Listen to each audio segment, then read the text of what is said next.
Hey guys, Peter here to do an album review. Today I'm here to tell you all about the debut record from Electric Mob, Discharge, out June 12 on Frontiers Music. The album has 12 tracks and is 48 minutes in length. After listening to this album, the first two things that came to my mind was, there's no way this is a debut record, and I can't believe these guys are from Brazil. These two things just don't seem to go together. The debut record side of things really impressed me because this is an album that you don't find a lot of mistakes in it. It's a debut record that's really well crafted, really well put together, really well polished. It sounds and feels like an album that would be released by a band that's been on the road, that released several records, that has a signature sound, knows how to approach their time in the studio, and knows exactly what they want. So I didn't find any of the normal things you find on debut records, little mistakes here and there, trying to do too much. I didn't find any of that stuff. So the album to me did not feel like a debut record. The second aspect, the fact that they're Brazilian, these guys are from Curitiba, that surprised me because of their sound. There are great bands that come out of Brazil. There's great Brazilian rock bands, heavy metal bands, so that didn't shock me. But when you listen to their sound, it feels like a band that's coming out of the southern part of the USA. It has this American rock sound to it with 70s and 80s influences, but also blues and bluegrass influence into the overall sound and signature approach that they create on this record. So that, from that perspective, from their sound approach, I was surprised that they were from Brazil, because they sounded to me like they were an American band from Texas or from Alabama, from that part of the country. So that's where my surprise came in. The moment I started to digest this record and get into the album, the first element of this album that spoke to me was the overall structure of the record. Really old school, which matches perfectly with the overall sound that the record has, that 70s and 80s influence rock and roll. So I like how they created the album. It starts off with an intro track, and then it starts to peak as far as intensity, as far as hard-hitting tracks are concerned. It dips in the middle with a ballad, and then it starts to pick up again in intensity for that second half of the album. So it's an album that's divided with a ballad in the middle, very normal rock and roll classic structure of a record. And in my opinion, it fits this album perfectly. It fits the music, it fits the band, it fits their approach. It really enhances that old school feel that you're gonna get when you listen to the album. The music still feels modern, but it definitely has at least 1 foot in the past as far as the overall soundscape is concerned, and that structure plays into that perfectly. As you go deeper into the record, to me there are two main elements that you cannot walk away from this album without talking about them, and that is guitars and vocals. As far as guitars are concerned, if you're a fan of pure rock and roll sound, great musicianship, absolutely clinic on how to play rock and roll on a guitar, this album is definitely for you. I mean, just on the solos alone, every track has a solo that will melt your face and will blow you away. Totally understanding the dynamics of the song, where the song started, where is it going, what's the mood that the track has, what's the dynamic experience that the song has built in with its structure, and then delivering the perfect solo that really enhances the song. They hit the nail on the head on every single track. The riffs are incredible, sometimes a little bit more dirty, a little bit more rough, more raw, sometimes a little bit more polished, more clean, more classic, a more classic approach. They had a little bit of everything, sometimes even a little bit more country sound into how the guitars came across on the tracks. They were just very dynamic from a guitar perspective. They really offer you a lot of things, but the one thing that's consistent across every single song on this album is the musicianship and the quality of the guitar work. It's just undeniably strong and one of the main focal points of this album. Like I said, if you're a fan of rock and roll and you love shredding guitars and you love killer guitar solos, you gotta check out this record. The next aspect, the vocals. The vocals are phenomenal. Actually, they're outstanding. I love what they bring to the forefront. They're groovy at times, they're melodic, they're raw, they're powerful, they're driven. The range is absolutely insane. You get anything from more of a darker, lower approach, almost emotional, if you will, to that top of the mountain, screaming out of your lungs experience. This album vocally is so wide, perhaps as wide as it is musically, it is also vocally. It just goes almost everywhere. But an incredible vocalist. You need to be an incredible vocalist to pull off a record like this, to add the dimension that he adds with his voice on every single track, really creating dynamic songs, really creating powerful tracks and really exposing everything that he can do with his voice across every single song. You almost get little bits and pieces with every single track, and you're always mesmerized because it seems like he elevates his game with every single song that passes on this record.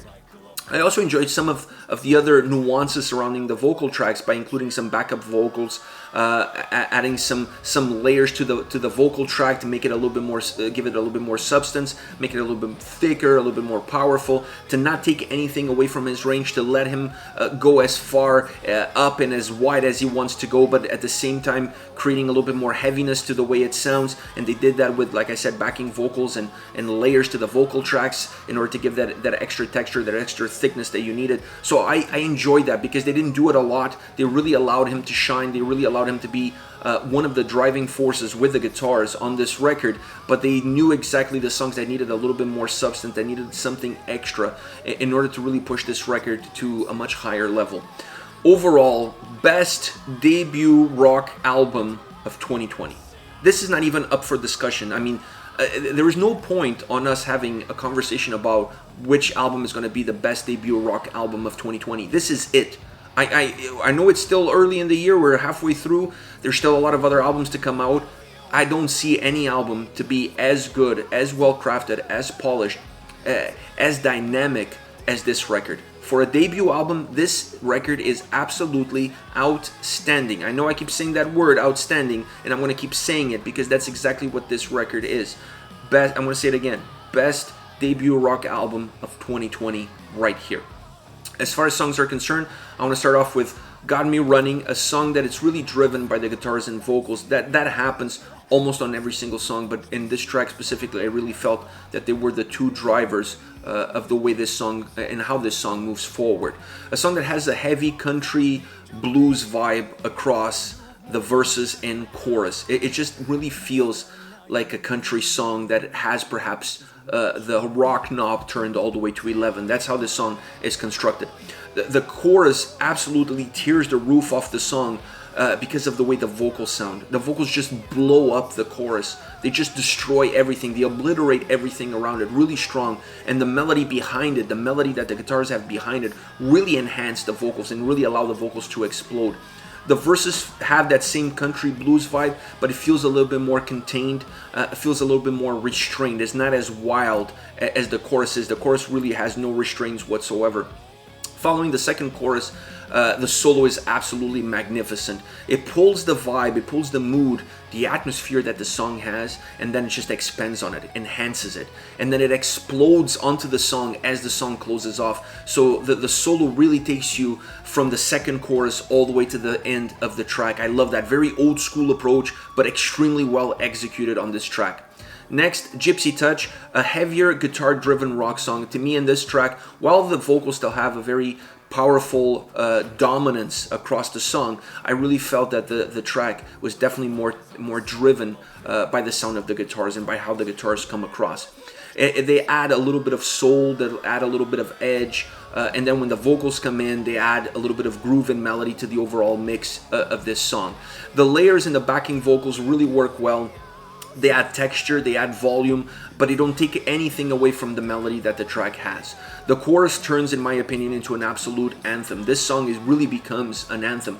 The chorus is very hooky, very catchy, very powerful, perfect for a live setting. This is a song that you have to perform live because of how the chorus is constructed. It becomes an anthem, it becomes a sing-along, people can get into it. The lyrics are easy to remember, they're easy to sing along with, and it's really powerful, it's really dynamic. So it's definitely a song that is constructed to be played in a live setting because it's going to have the audience attracted to it, and you're going to be able to have the audience on the palm of your hand with this song. It just has a lot of those live elements. It's really powerful from that perspective, specifically when you look at the chorus, and I really like that. It creates a more dynamic, a more interesting, a more powerful song all the way through. Last but not least, Brand New Rope. The drums on this one provide the backbone to the rest of the track. I felt that the drums on this song had a little bit more, they're not the drivers, but they're definitely the foundation of how this song is constructed and how this song is built. It's definitely a song that has a little bit of a dark side to it, Still a great rock track, a heavy rock song, but there's definitely a different mood in this song, and that mood is a little bit one of darkness. I felt, at least listening to it, you feel that vibe kind of lingers all the way through it.